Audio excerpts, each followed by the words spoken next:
मो सान भाई ना गणेश कहला खाइबी पिठा न करी देले घर को आज करिबे मु पका उठा। हेलो कौन कलु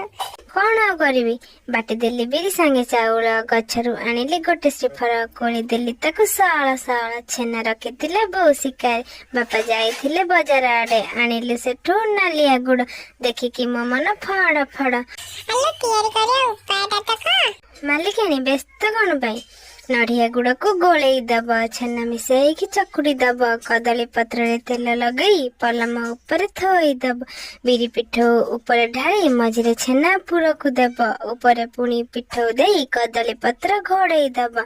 एबे कौन करिबा अरे वेट करिबा पिठाटा जेबे पूरा सिजिब ऊपर रढ़ निया ढालिब दुई पटु पोड़ पोड़ होइकी पिठाटा पूरा रेडी होइब मझिरु ताकू काटी देइकी सान भाई को आगे खोइब आउ जहा सब बाकी रहिब घर लोक सब मिसी खाइब।